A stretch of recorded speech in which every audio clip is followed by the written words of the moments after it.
প্রিয় দর্শক, আজকের এই ভিডিওটিতে একটি গুরুত্বপূর্ণ বিষয় সম্পর্কে আলোচনা করব।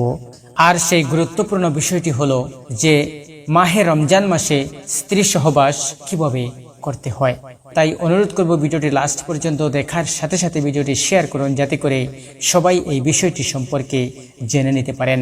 তাহলে চলুন প্রিয় দর্শক, আর সময় নষ্ট না করে আলোচনাটি শুরু করি। চলছে পবিত্র রমজান মাস, আর মহিমান্বিত এই মাসে আমরা অনেকেই জেনে না জেনে সহবাসে লিপ্ত হই। এতে করে আমাদের রোজা ভেঙে যায়। তাই চলুন বরকতের এই মাসে সহবাস সংক্রান্ত বিধানগুলো জেনে নেই।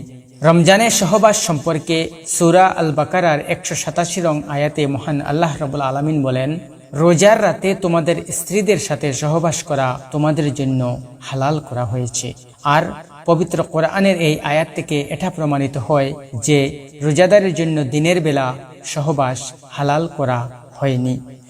তবে কোনো স্বামী যদি জোর করে স্ত্রীর সাথে যৌন সম্পর্ক করেন, সেক্ষেত্রে স্বামীর রোজা ভেঙে গেলেও স্ত্রীর রোজা ভাঙবে না। ইবনে আব্বাস বর্ণিত এক হাদিসে উল্লেখ করা হয়, নিশ্চয়ই আল্লাহ আমার উম্মতের উপর থেকে ত্রুটি বিচ্যুতি ভুলে যাওয়া জোর করিয়ে করানো কাজকে মার্জনা করেছেন। শরীয়তে যৌন সম্পর্ক বলতে পুরুষাঙ্গের সাথে স্ত্রী অঙ্গের মিলন বোঝায়। এখানে বীর্যপাত শর্ত নয়। এই দুই অঙ্গ সংস্পর্শে আসলেই রোজা ভেঙে যাবে, এমনকি বীর্যপাত না ঘটলেও। তবে যৌন মিলনের দ্বারা কেউ রোজা ভাঙলে সেই রোজা পরবর্তীতে কাজা করতে হবে এবং একই সাথে কাফফারা দিতে হবে। স্বামী স্ত্রীর মাঝে শারীরিক স্পর্শ বা শুধু চুমুর কারণে রোজা ভাঙবে না, তবে এর ফলে যদি বীর্যপাত ঘটে সেক্ষেত্রে রোজা ভেঙে যাবে।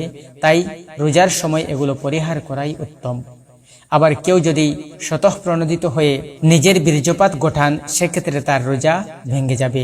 যেমন নিজে বা স্ত্রী কর্তৃক হস্তমৈথুনের মাধ্যমে যদি বীর্যপাত ঘটে, এক্ষেত্রে রোজা ভেঙে যাবে।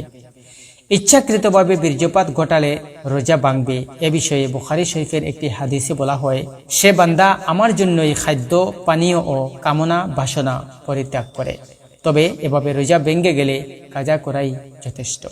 সহবাসের ক্ষেত্রে কাফফারা দিতে হয়, এক্ষেত্রে সেটি দিতে হবে না। তবে বীর্যপাত যদি স্বতঃপ্রণোদিত না হলে সেক্ষেত্রে রোজা ভাঙবে না। যেমন স্বপ্নদোষের ফলে রোজা ভাঙবে না। তাছাড়া কোনো ব্যক্তির চিন্তায় যদি আচমকা যৌন ভাবনার উদয় হয়, যা সে স্বতঃপ্রণোদিতভাবে মাথায় আনেনি, এবং যদি বীর্যপাত ঘটে, সেক্ষেত্রে রোজা ভাঙবে না।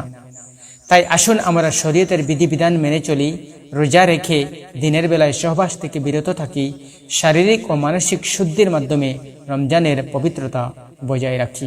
মহান আল্লাহ রাব্বুল আলামিন যেন আমরা সবাইকে সেই তৌফিক দান করেন।